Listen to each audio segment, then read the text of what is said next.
All right, so welcome to the moment you've been waiting for, and it's about Qatar 2022 FIFA World Cup.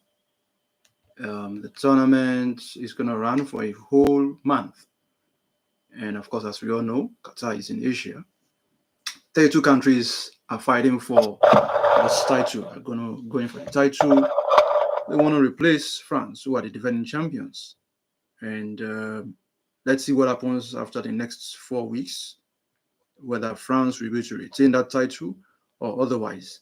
The last time a country was able to defend the title was in the year 1962, when Brazil won the World Cup back to back in Chile, in South America, having won it 4 years earlier in the year 1958. Qatar is a country in the Middle East, and of course, they've got 8 stadiums that we use for these tournaments.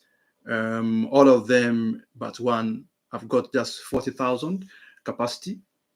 The biggest stadium in Qatar for this World Cup is the Lusail Stadium, which has a capacity of about 80,000, and that's where the final match will be held. And of course, the opening game is going to happen tomorrow, as on on Sunday, the 20th of November. It's going to be between the host nation, Qatar, and of course, Ecuador. Ecuador is from South America, and of course, they are making another appearance again. They've never gone beyond the second round of the FIFA World Cup. Let's see what they are going to do this time around. As for the host country, Qatar, of course, this is their first World Cup appearance and being the host nation. They won the hosting rights for this year's World Cup in the year 2010. After being named alongside Russia. So Russia hosted the 2018 edition, and in 2022, this year is going to be the turn of Qatar.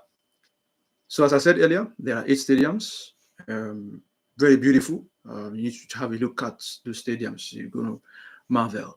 In no particular order, we have the Al Bayt Stadium, which has got a capacity of about 40,000. The Lusail Stadium, which is the biggest one, has a capacity of 80,000 people. Ahmad bin Ali Stadium, it has a capacity of 40,000. There is the Al Thumana Stadium, the same 40,000 capacity. And of course, there's the Education City Stadium, which has got a capacity of about 40,000 as well. The Khalifa International Stadium is a 40,000 stadium. And of course, you have Stadium 974, which has got a capacity of the same 40,000. 32 countries will be jostling for this position of the world champions. Let's quickly have a look at the groups. So, as I mentioned earlier, the opening game will be between the host country, Qatar, and Ecuador. That's on Sunday. And on Monday, there'll be 3 games. But of course, looking at Group A, we've got Qatar, Ecuador, Senegal, and Netherlands. Those are the 4 teams in Group A. In Group B, we've got England, Iran, United States, and Wales. Group C has given that. In Group C, we have Argentina, Kingdom of Saudi Arabia, Mexico, and Poland. And in Group D, we've got France, Denmark, Tunisia, and Australia. Moving to Group E, we have Spain, Germany, Japan, and Costa Rica. In Group F, Belgium, Canada, Morocco, and Croatia. Croatia got to the final of the last edition in Russia, but then they lost to France in the final. Group G, we've got Brazil, 5-time world champions, Serbia, Switzerland, and of course Cameroon, the African team that got to the quarterfinals in the year 1990 in Italy. In Group H, which is the last group, we've got Portugal, Ghana, Uruguay, and South Korea. Now, looking at these 8 groups, I'm sure we already have the seeded teams there. So in Group B, we have England, which is like the top team. In Group C, we've got Argentina. In Group D, it's France, the defending champions, two-time world champions. They won the World Cup in 1998 on home soil when they beat Brazil 3-0 on that fateful day in Paris, France. And in Group E, we've got Spain, the 2010 world champions. In Group F, we've got Belgium. They were ranked number one by FIFA for like 2 years until they lost that number one ranking earlier in the year 2022. And of course, Group G, we've got Brazil. They needed any further introduction. Brazil have won a World Cup 5 times, and then they are the most successful team in the history of the Mundial. And Group H, in Group H, we have Portugal as the top-ranked team in Portugal. They've never won a World Cup. They've never reached the final. But it is going to be Ronaldo's time to shine because this will definitely be his last appearance at the FIFA World Cup. Going to Group C, we have Argentina, the 2-time world champions. They won the World Cup on home soil in the year 1978 and also in 1986 in Mexico, where Maradona scored the hand of God goal, which gave them the title for the second time. But they've not been able to win it since 1986. In 2014, of course, they got to the final, but then they lost. They lost to Germany. Germany won the title in that year, 2014, in Brazil. So will Argentina be able to go a step further this time around? Let's see what happens. Now, going back to Group A, Qatar. I believe they will scale through the group phase. They'll scale through the group phase because of the home support. Don't forget that Qatar are also the reigning champions of Asia. So with the home support and the fact that they are the Asian champions, I believe they will do well in these tournaments. At least I think they will go through the first stage. They will go beyond that first round. They're taking on Ecuador tomorrow. Ecuador will be overwhelmed by the support that will come from the home team. 80,000 fans will be there. And of course, I'm sure about 90% of them will be rooting for Qatar, the home country, the host nation. And of course, you have Senegal and Netherlands. Senegal, in 2002, they made their first appearance at FIFA World Cup. They shocked the whole world by beating France in the opening game by 1-0, 1-0. That was in 2002. But then they disappeared for like 16 years.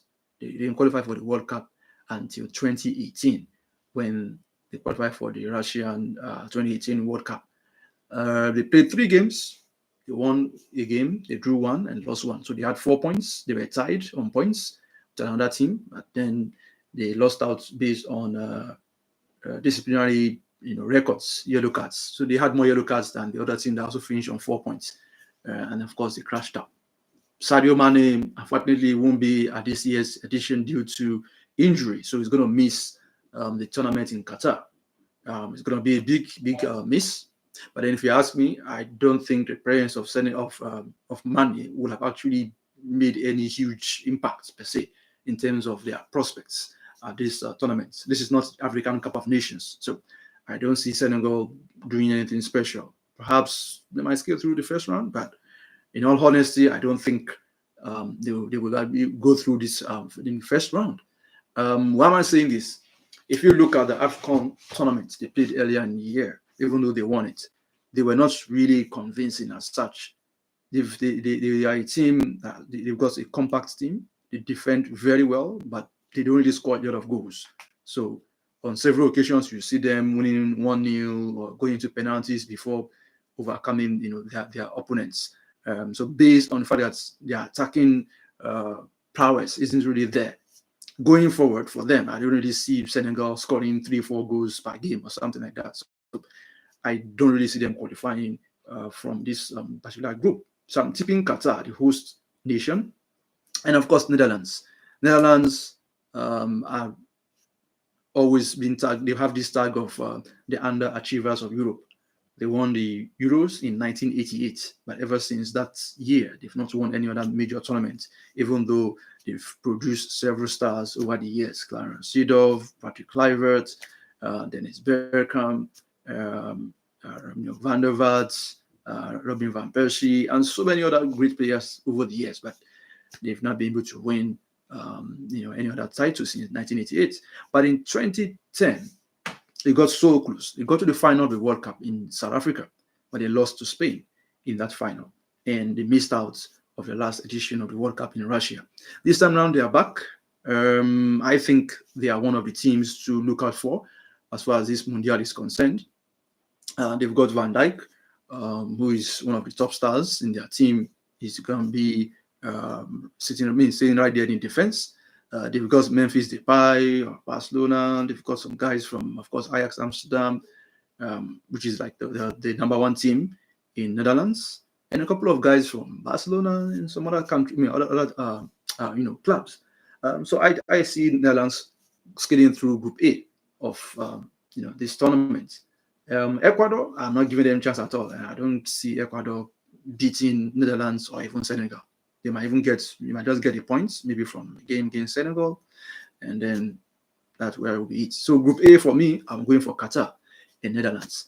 Now Group B, the second group. You have England, Iran, USA, and Wales. England won the World Cup in the year 1966 on home soil. It's almost almost 60 years now since they won the World Cup. Meanwhile, the Three Lions have never touched the current World Cup trophy. So the last time they won the World Cup, the old trophy was being used. The new one was introduced in the year 1970 in Mexico. So from 1970 till date, they've not been able to lay their hands on that trophy, on this new trophy. But then in 2018, they got so close. They got to the semifinals, and Euro 2020, which was played last year, 2021, they got to the final of the Euros, losing to Italy in the final. Will they be able to scale through the Group B this time around? The answer is yes. I see them beating Iran, getting 1 or 3 points against USA, and at least maybe getting a draw against Wales. So England will obviously qualify from Group B. Now, trying to predict the second team that will follow them is a bit difficult there, because USA and Wales I believe those two teams will slug it out for the second spot in Group B. But I think Wales will somehow be able to scale through. If you look at the performance during the qualifiers, I think they did have some sort of decent run. So I think Wales will join England, and then the two home nations from the United Kingdom will scale through from Group B. If it doesn't happen, then that could probably be England and the United States. Iran, I don't see them going beyond Group B. They'll be going beyond the group phase. Now, Group C. Argentina, Saudi Arabia, Mexico, and Poland. Poland have got Lewandowski. That's perhaps what they've got, and nothing more. So I don't see Poland skating through the first round of this year's World Cup. Argentina and Mexico, those two teams will obviously qualify from Group C. I'll be shocked if it doesn't happen. Argentina will obviously qualify. They've been in top form over the last 2 years now. They've won virtually all their games. They have about 90 or 95% winning ratio over the last couple of years, like 2 years now. So obviously my money is on Argentina to top Group C. Mexico will definitely qualify as well. I see Mexico taking out Saudi Arabia very easily. Saudi Arabia will be the whipping boys of Group C. We've seen this happen previously. I remember in I think 1998 or thereabouts, they were the whipping boys. There was even a game they played against I think it was Denmark or Germany when they lost 8-0. They met Argentina also that year, and then they lost 5-0. So they are always losing scandalously at the World Cup. The only reason they qualify is because the Asian continent isn't competitive enough compared to Europe or South America. That's why Saudi Arabia keeps qualifying. Otherwise, I don't really see them doing anything at the World Cup. So for me, Saudi Arabia is out already. They're just going there to play 3 games. Poland, maybe I see them beating Saudi Arabia, might get a draw from Mexico, and then lose against Argentina. But I believe Mexico and Argentina will qualify from that Group C. Now I'm going to Group D. where we have defending champions, France. The Blues won the World Cup in the year 1998 for the first time on home soil, even though they hosted it in 1930s. Okay, but then in 2018 they won the World Cup again for the second time in Russia. So when you look at the 2 times they've won the FIFA World Cup, they won it in Europe. This tournament is being held in Qatar, in Asia, okay, in the Middle East. So, well, you might say we've not had many World Cups in Asia. That's correct. This is the second time an Asian country will be hosting the Global Soccer Fiesta. The first time was in the year 2002 when Korea and Japan co-hosted the tournament. Well, shall I say, coincidentally, in the year 2002 in Korea, Japan, France were also the defending champions, having won it 4 years earlier, because they won the title on home soil in 1998. So when they went to Korea, Japan, 2002, they were the defending champions, and a lot of pundits gave it to them that they were going to win the title, because after winning the 1998 FIFA World Cup, France went on to win the Euros in the year 2000, and they also won the Confederations Cup in 2001. So they won 3 major titles before the World Cup in 2002. They couldn't go beyond the first round. They lost to Senegal, then they drew against Uruguay, and then they failed to win that last group game. So they crashed out in the group phase. Is it going to happen this time around? No, it will not happen. France will obviously qualify from Group D, but I'm not sure if they'll finish as the group winners or the runners up of that Group D. They've got Denmark, Tunisia, and Australia. It's very easy to take out Tunisia and Australia. They won't go beyond the first round. Tunisia, they've been scandalous thus far. I've seen them play friendlies, and the only reason they are the World Cup is because they met Congo in their last playoff, from Africa. And that's why they qualified for the World Cup. So, when you look at the quality of the Tunisian team, this team won't go beyond the first round. Australia, sorry, this is not rugby. I don't see Australia going through this first stage. They'll crash out after the first round. So France and Denmark. Now, beyond being defending champions, we know that France have got the Mbappe effect, Kylian Mbappe, the man from PSG. He's a top star. They've also got Pogba and some other top guys, and when you look at these particular facts, then it shows that they stand a chance of defending their title once again. Denmark is a team that many people are not really focusing on.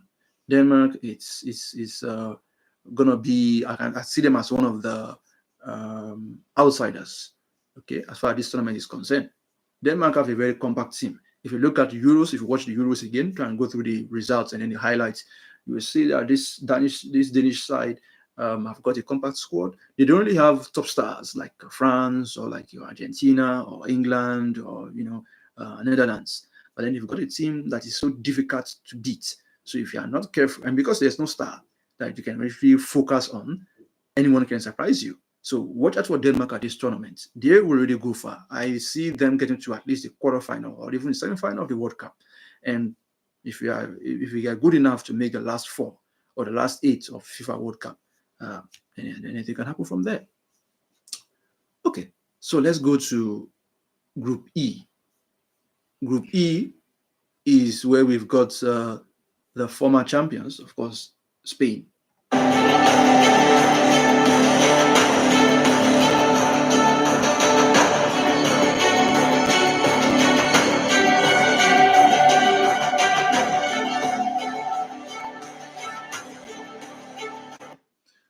All right. So in Group E, we have Spain. Okay. Let's see what's is going to happen in that group. I can see a comment there saying, "What are my forecasts for Serbia?" Okay, let's hold on. We will soon get to your country, Serbia, and analyze how far they can go at this tournament. But then going back to the group E again. Okay, let's check out Group E. So in Group E, we have, as I said, Spain, the 2010 world champions. We've got Germany in Group E. We've got Japan in that's in Group E again, and of course Costa Rica, the guys from the CONCACAF zone. So looking at Spain, we all know Spain, so they don't need any further intro. 2008 European champions, 2010 FIFA World Cup champions, 2012 Euro champions, and of course, in 1968 or there were 1964, they also won the Euros. So they've been quite successful, especially in recent times. But then, since the exit of the guys like Iniesta, Xavi, and Fernando Torres and all those guys, it seems they're in a phase of rebuilding phase, trying to build a new team again for the future. They've got some interesting guys coming up. There's Ansu Fati. There's this guy that's got injured. Gaia, okay, who's being replaced. Yeah, and of course they got some couple of players here and there. Of course, Real Madrid. They have players from Real Madrid, from Barcelona, Atletico Madrid. Yeah, so looking at the World Cup, Group E. Group E is a bit tough. It's tough in the sense that you have Germany, regardless of the form of the Germans in recent times, and or they say the lack of stars or whatever, you can't really rule out the German machine. They've won the World Cup on, I think, 3 or 4 occasions now, 4 occasions. Okay, so 2014 champions shouldn't be ruled out, even though I don't see them winning this year's World Cup anyway. Then there's Japan. Japan hosted the World Cup. They hosted the World Cup in 2002 with South Korea. They hosted the tournament. They got to the second round, and that was it. But if you underrate them, they can shock you. That's one thing about the Far Eastern countries, like Japan or South Korea. But I don't see Japan scaling through the first round. So if you ask me, Japan won't go beyond the first round. Costa Rica might spring a surprise in that group. So if Germany is not careful, Costa Rica will pick the second spot. I'm giving the top spot to Spain. I see them qualifying. They will qualify. I think their first game is actually against Costa Rica later in the week, happening next week. I will actually give that game to Spain. I see them win that game like 2-1. Yeah, they will win that game. If you watch their last friendly match against Brazil, they lost the game 3-1, but then they had some chances. They had a couple of chances. They had 2 or 3 attempts that came off the crossbar, and that shows that when it comes to their attacking prowess, they've got it. So they will definitely score goals. They will score goals. They will concede, but I don't see them losing games as such. So they will go through in Group E. Germany, well, I'll pick Germany just for the sake of reputation. Now, okay, well, I can't remember last time the Germans failed to scale through the first round of a FIFA World Cup. So I think they will finish second, but we must not be amazed if Costa Rica should just pick that second spot in Group E. All right, so we move. Let's go to Group F. Let's go to Group F and see the forecast for that group.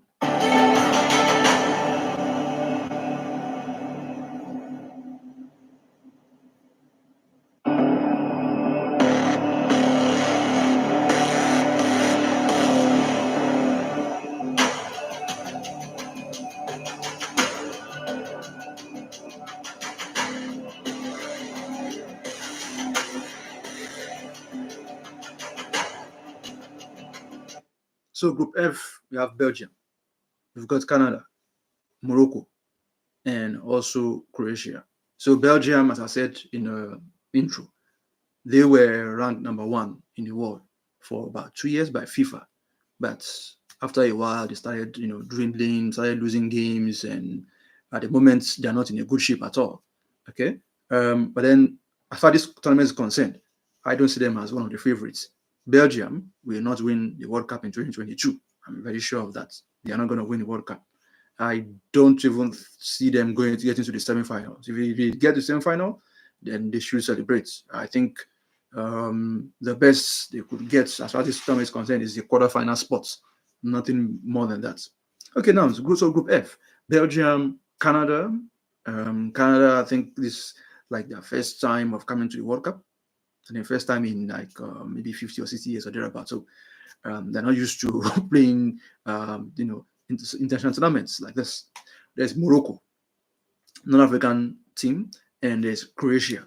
If you want me to choose two teams from Group F, I'll pick Belgium and Croatia. It's very easy. Canada and Morocco will be knocked out in the first round. Canada have got Afonso, the guy from Bayern Munich, and that's about it. And maybe one or two cool guys here and there. But I don't see them beating Belgium and Croatia to the tickets, second round tickets in that group. So yeah, thanks for coming, Canada, but they won't go beyond first round. Now, Morocco. Morocco is a North African team. They play beautiful football, almost like European style. But what's normally work against them when they face these top European teams, they always falter. And I see it happening again this time around. I don't see Morocco beating Belgium or Croatia unless there's a surprise somewhere. So yeah, even though I want underdogs to shine, but Morocco won't go beyond the first round. Croatia, as I said, in 2018 they got to the final with Luka Modric, the ever dependent, dependable Luka Modric. In the midfield, they've got some guys, Kovacic and some other guys like that. But Croatia, yeah, they are like Denmark in the sense that they don't really have top stars, but then they've got a compact team. They're difficult to beat, and if you're not careful, they would get 3 points and move on to the next stage. So I see Belgium and Croatia going through in Group F. Let's go to Group G. Okay, Group G.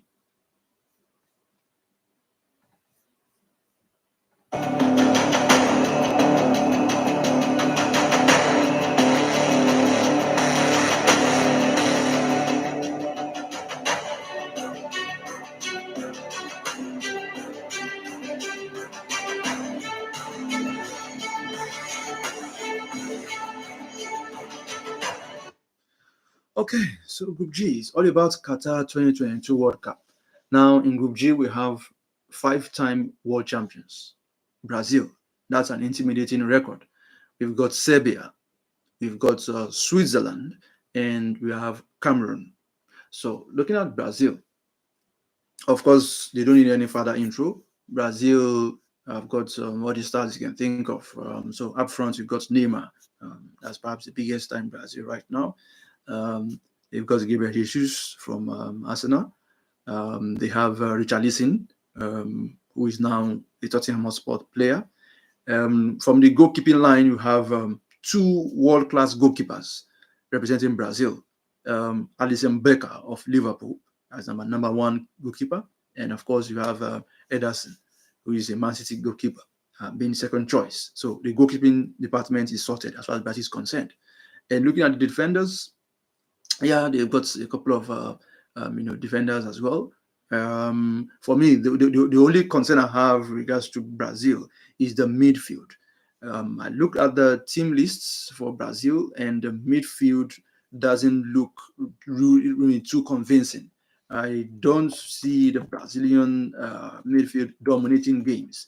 I'll be glad if they prove me wrong, because of course the nostalgia you've got for Brazil based on what they did over the years in the 1990s and in 1980s, and of course in the early 2000s, we want to oh yeah, Brazil. When they had lights of Ronaldo, Ronaldinho, Danielson, Rivaldo, and some other top guys. But this time around, the midfield doesn't look too convincing. So that's why I'm a bit, I say, holding back in terms of their chances. Now, let's quickly look at the midfield for Brazil. They've got Fred of Man United. So, me, Fred is an average player. They have Bruno Guimaraes from Newcastle. He has been in good form of recent, but then, well, let's see what happens at the World Cup. Casemiro of Manchester United. Fabinho of Liverpool. Fabinho has been in a horrendous form, been in a horrible form for like a year now, thereabouts. I'm actually stunned that he was picked. The fact that Fabinho is going to the World Cup shows that something is wrong with the choice of midfielders, in Brazil for the Seleção. Okay, There's Everton Ribeiro from Flamengo. There's Lucas Paqueta of West Ham, and then that's it. So 1, 2, 3, 4, 5, 6. Those are the 6 midfielders representing Brazil. If I wanted to pick, like, is there any top star in this midfield? I don't rate Fabinho. I don't see him as a top player. Casemiro, of course, yes, because of what he did in Spain with Real Madrid before he joined Man United. Lucas Paqueta, well, neither here nor there. I don't know much of Everton. I don't know much about Everton Ribeiro from Flamengo. I hope you say, great guy. For him to have been picked, it shows that he's outstanding. He's been outstanding in the Brazilian Championship. So yeah, let's see what he does. But this midfield for me is a worry. I don't see how this midfield will compete with the midfield of likes of Denmark or Netherlands or even Spain. Okay, as I said earlier, Denmark they don't have stars, but then they have a very compact squad. This Brazilian midfield for me looks very weak. Now let's look at the forward line. They've got, you see, they have a lot of strikers. They have 1, 2, 3, 4, 5, 6, 7, 8, 9. They have 9 forward players, 9 attackers going to World Cup, and just 6 midfielders. That shows that they're actually lacking in that department. Okay, so looking at the forward line, Gabriel Jesus, Pedro, Richarlison, Rafinha from Barcelona, Rodri has been in solid form, and Anthony from Man United, Neymar, and Vinicius Junior. Then there's Gabriel Martinelli. Of course, Arsenal have been on fire this season. Of course, talking about the starting lineup, Vinicius Junior will definitely feature prominently at this World Cup. Neymar is going to feature. Rodrigo is going to feature. Okay. Now, if you ask me what's going to happen as far as Brazil is concerned, they will go very far. They will go very far if they are able to outscore their opponents. Then I think the lack of quality in their midfield, will be, should I say, covered. The goals they're going to score, if they're able to outscore their opponents, people won't really raise eyebrow about their midfield. But if these attackers are unable to score a lot of goals, they will be exposed because of this weak midfield. Now, looking at the defense of Brazil, they've got Marquinhos from PSG, Eder Militao, Thiago Silva, the old man from Chelsea. He's 38 years old. There's Danilo, there's Alex Telles, there's Dani Alves, he's 39 years old. Sincerely, I don't know why their coach went for 2 very old players, 38 and 39. I don't know what he's trying to achieve with that. So on the back of a supposedly weak midfield, you now have like 2 old players as part of your defense line. You've got Danilo, who's 31. So they only have 2 players. In fact, they have just 1 player that's under the age of 25, and that's Eder Militao. The other 2 guys in their 20s, Marquinhos and Alex Telles, are 28 and 29 years old, respectively. So for me, this Brazilian squad doesn't look convincing. They will qualify. They will definitely go beyond the first round. They will go beyond the first round, but beyond that, I don't see them winning the title unless they outscore their opponents. Okay, they will go very far. Obviously, I see them getting to semi-final, somewhere there, quarterfinal or semi-final. Then from that point, I don't know what's going to happen next. So when maybe after the first 3 games, after the group phase, we can begin to see the real shape of this team. Now, Serbia is not a top country when it comes to the FIFA World Cup. I mean, they don't have a history of really doing something spectacular, maybe getting to the semi-final or quarterfinal of the World Cup. But then they are a team that can punish any big side. Okay, so if you underrate Serbia, that would be at your own peril. Okay, so Serbia can spring surprises, but when they meet top teams, they don't really overcome the situation. I say they don't even they find it difficult to beat top teams. And that's why, for me, Serbia might not really go that far. So, yeah, I have somebody who is watching from Serbia, but sincerely, I don't see Serbia getting to like semi-final or quarterfinal of this World Cup. But looking at this group, there's Switzerland. Switzerland is also like a Denmark I referred to earlier. Switzerland is a very compact squad, compact team. They have, they don't have staffs. They don't have top staffs. They can say, okay, yeah, these are the Neymars or the Vinicius Junior or the Mbappe of the team or whatever. But they have a very compact team. And if you watch their performance at the Euros in 2021, you see that they are a difficult team to beat. So, and then there's Cameroon, the African team, who got to the quarterfinals of the World Cup in year 1990. Cameroon will not go beyond the first round. I'm very sure of that. I've watched them play for like, over a couple of years now. This is not Cameroon of the 1990s. So I'm ruling them out completely. You play 3 games and go home. So Brazil will qualify from Group G. The second spot is between Serbia and Switzerland. I'm not sure which of these teams is going to pick the spot, but the second spot in Group G is between Serbia and Switzerland. I think the result between these two teams will actually be very pivotal to who goes through to the second round. So let's say Serbia is able to beat, they are able to beat Cameroon 3 points. I think they will do that. Against Brazil, I'm not sure, unless there's a surprise. So, but if they're able to beat Cameroon, they have 3 points. They have 3 points. If they're able to get a draw against Switzerland, that's 4 points. Now, at the end of the day, the second spot in Group G might be based on goals difference, might be settled on goals difference. So if Serbia is able to beat Cameroon by a very wide margin, let's say 6-0 or 7-0, and Switzerland fails to do the same thing, they simply just need to play a draw against Switzerland, and I think they will go through. Because I don't see Switzerland beating Brazil. That would be a shocker for me. The best they're going to get against Brazil is probably a draw. And so, yeah. So I think the second spot in Group G is between Serbia and Switzerland. So Serbia is a team, I would say they're also in the mode of Switzerland. Instead that they could spring a surprise around there.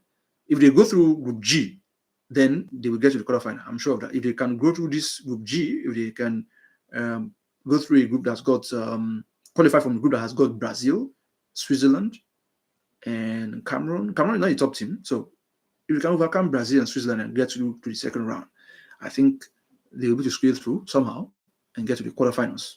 As long as they remain compact. If they get to the second round and try to play flamboyant football or whatever, they'll be knocked out. So perhaps if you're listening from Serbia, you try and tell your coach that you should stick to whatever plan he's got as far as the Mundial is concerned. Now we look at Group H, the last group of this FIFA World Cup. Portugal, Ghana, Uruguay, South Korea. Ghana and Uruguay played the quarterfinal match in year 2010 in South Africa, and Luis Suarez handled the ball, prevented Ghana from scoring a vital goal that would have taken them to the semi-final of the World Cup. He was given a red card, and Ghana missed the penalty that was awarded to them. This time around, the Ghanaian team that qualified for the World Cup is so poor. The team is so weak. They played a goalless draw in Accra against Nigeria and drew 1-1 in Abuja against Nigeria. And that's how they got to the World Cup. So they qualified on the way goes through. The team quality, the quality of the team itself is very, very poor. So Ghana will be knocked out after the first 3 games of this Mundial. So they are out already, as far as I'm concerned. There's South Korea. South Korea is like a dark horse in that group.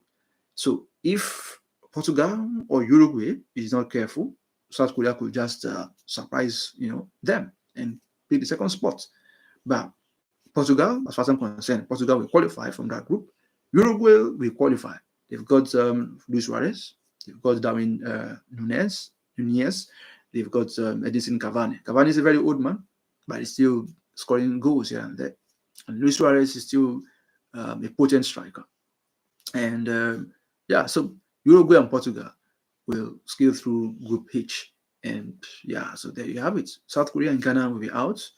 Group G, as I said, Brazil will qualify. The second spot is between Serbia and Switzerland. In Group F, we have Belgium and Croatia qualifying. Group E, I'll pick Spain and Germany, but Costa Rica will be dark horse in that group. And in Group A, Netherlands and Qatar. In Group B, England and Wales. Group C, Argentina and Mexico. Group D, France, and Denmark. So yeah, that's like an overview of the 8 groups of this year's FIFA World Cup. Have you got any other question? So the question says, hello, what are your forecasts for Serbia? Can national team take second place in a group or without chances? Yeah, so I think I've already answered that question. So Serbia have got a chance. I think they have a 50-50 chance of picking the second spot. It depends on what they do on the day when they meet Switzerland. If they're able to beat Switzerland, they will qualify, because I believe Serbia will beat Cameroon. Everybody in that group will beat Cameroon. Brazil will beat them.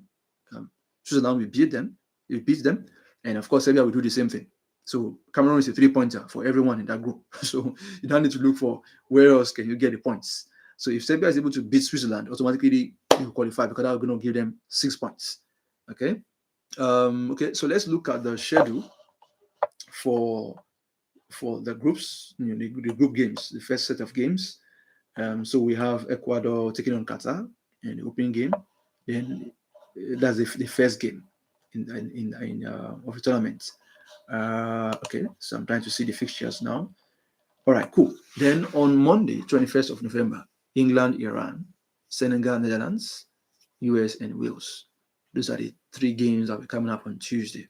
Sorry, on Monday. Okay, and so England, Iran, well, because I said England going to qualify, I said England win this game 2-0. If there's any difficulty, maybe 2-1. Senegal, Netherlands. The absence of Mane is a big blow to Senegal. So I see Senegal losing that game by 3-1. So right now I'm doing prediction. I'm predicting the first set of games for this World Cup. Then from tomorrow, we will now be doing match previews and reviews of each of these games.